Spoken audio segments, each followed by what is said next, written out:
एक बार एक विशाल हाथी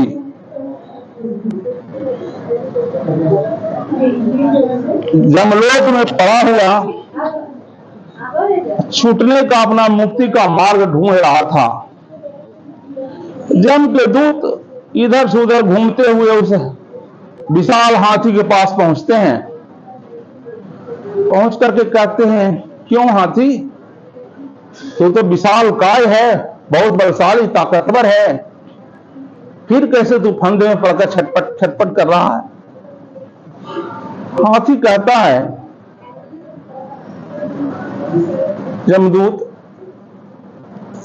तूने अभी तक के मरे हुए प्राणी की आत्माओं को यहां तक लाया है और सोचता है कि हम बहुत दंड देता हूं और शासन करता हूं।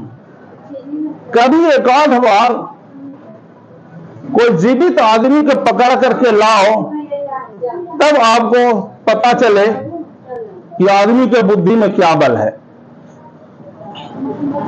तो ये कौन सी बात है, हम जम हैं, किसी को भी ले आएंगे। जाकर जम के पास बोला। जम देव जो है अपने दूतों को आदेश देते हैं कि हाथी एक ऐसे ऐसे चुनौतीपूर्ण बातें कर रहा है।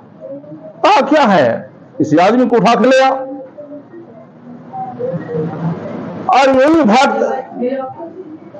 जो जमींदार के यहां मुंशी के काम करते थे, लाला जी थे, कितना आय कितना व्यय, खजाना में कितना आया कितना गया, कितना महाजनी लगा, सब लिखते थे।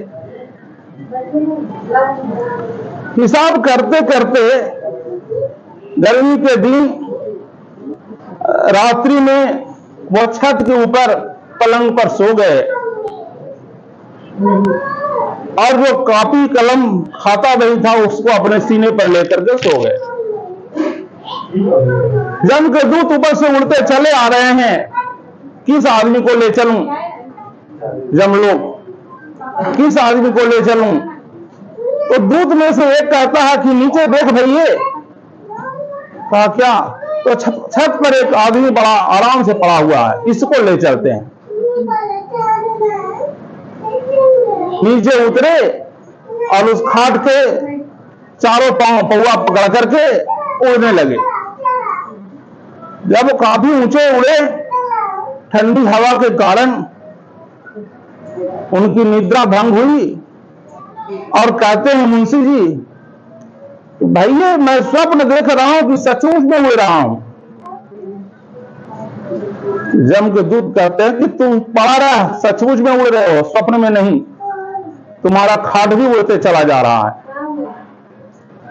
कहा कहां जा रहे हैं? कहा मेरे मालिक, मेरे ईश्वर जो जमदेव हैं, वो एक जीवित व्यक्ति को बुलाए हैं, मैं तुम्हें लेकर चला जा रहा हूं। लेकर चले जा रहे हैं। ये सोचते हैं मुंशी जी कि अब तो मैं जीवित जा रहा हूं जमलोक, क्या करना चाहिए? कहा हाथ में कॉपी कलम है तो बुद्धि लगानी चाहिए। उन्होंने एक पत्र लिखा। पत्र में लिखा, प्रिय जमराज, मैं तुम्हें यहां से अपना भक्त तुम्हारे पास भेज रहा हूं। जाते के साथ इसे राजतिलक कर देना, अपना आसन इसे दे देना और बाकी जैसा ये कहे वैसा इसकी आज्ञा का पालन करना। और नीचे लिख दिए सिवाय। दस्तखत हो गया। वो मुंशी जी उस पन्ने को फाड़ करके अपने जेब में डाले, कॉपी कलम को साइड में रखे, कह ले चल रही है, जल्दी पहुंचे, उतरे। अब जमराज कहते हैं जीवित व्यक्ति को ले आए? कहा हाँ ले आया। कहां है? ये है। पकड़ के लिए चला जा रहा है जमदूत। कहा कि मैं लाया नहीं गया हूं, मैं भेजा गया हूं। कहा भेजे गए हो? कहा देखिए मेरे पास एक पत्र है। बढ़ाए जमराज पत्र लेते हैं और पढ़ते हैं कि ये तो महादेव जी के द्वारा भेजा गया दूत है और इसे सिंहासन देना है। कहा तुम लोग लाया कहां, ये तो भेजा गया है, ये तो खुद आने वाला था। खैर अब तो आदेश है, पालन करना है। जल्दी जल्दी उसे सिंहासन पर बैठाया गया और कहा हुकुम मेरे आका, जैसा आप कहिए। कहा नरक लोक में जितने भी प्राणी हैं सबको स्वर्ग में डालो।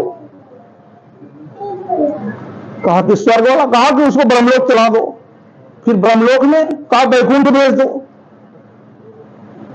कहा नरक, कहा कि नरक खाली रहेगा, तुम रहोगे, तुम लोग रहोगे, मेरा सेवा करोगे। कहा कि आदेश है, परमात्मा का आदेश है। इस ढंग से स्वर्ग लोक में अफरा तफरी मच गई, ब्रह्मलोक में अफरा तफरी मची, वैकुंठ धाम में भी संख्या बढ़ गए। कहा हो क्या रहा है, धरती पर पाप का नामो निशान नहीं है। सब लोग स्वर्ग आ रहे हैं, ब्रह्मलोक आ रहे हैं, वैकुंठ आ रहे हैं, पापियों का अंत हो गया, पाप नाम की चीज नहीं है। कहा ऐसे है क्यों, कैसे है?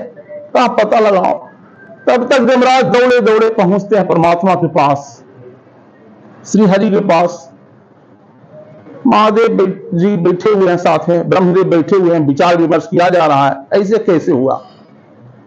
कहा कि प्रभु एक भक्त आया है जो पत्र लेकर के आया है महादेव का, उसमें लिखा हुआ ऐसे ऐसे है, हम उसी की आज्ञा अनुसार ऐसे किए हैं प्रभु।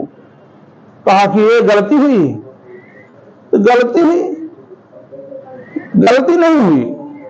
जो यहां आ गया वैकुंठ धाम में वो जाएगा नहीं। और हे जमराज इसमें तुम्हारी गलती है, तूने जीवित व्यक्ति को लाने को क्यों कहा। अब वे वैकुंठ धाम आ गए तो मेरे धाम को आया हुआ व्यक्ति पुनर्वापस नहीं जाते हैं, ब्रह्मलोक तक तो जाते हैं पुण्य के छीन होने पर। आ ब्रह्म भुवनालोका पुनरावर्ती नोर्जुन माम उपेत्य तू कौनते पुनर्जन्म न विद्यते। यहां जो मेरे लोक को आ जाता है वो वापस नहीं जाता। इसलिए जो वैकुंठ धाम को यहां आ गए वो मुक्ति को प्राप्त हो गए, अब वापस पुनर्जन्म को नहीं प्राप्त होंगे। बाकी लोगों को वापस भेजो। जब यमराज हाल तो मचाते हुए वापस आते हैं, कितनी बड़ी गलती हो गई। तब वह हाथी मुस्कुरा कर पूछता है, कहा क्यों जमदेव जीवित व्यक्ति को लाए तो कैसा रहा। कहा कि सब अफरा तफरी मचा दिया, जीवित व्यक्ति के दिमाग में इतना बल है कि पूरे जमलोक को उथल पुथल मचा दिया। और वो जब भी शांत रहे, कोई काम नहीं रहे, तो इसी मंत्र को जपे, सत्य शिव नित्य शिव शाश्वत अखंड शिव जीवन आधार शिव प्राणों से भी प्यारे शिव। तो ये अनुभव के द्वारा जो प्राप्त किए गए उसके भाव, इस भाव का ये कमाल था। इस भाव के कारण ही उसे ये सदगति हुई और जीवित में उसे सर्वलोक देखने का मौका मिला। महामंत्र नमः शिवाय में इतनी शक्ति है कि व्यक्ति जो चाहे प्राप्त कर सकता है। यहां संसार के चीज तो संसारिक चीज है, छूटने वाले चीज हैं, बल्कि जो परलोक की चीज है परलोक में भी उत्तम गति को प्राप्त करता है।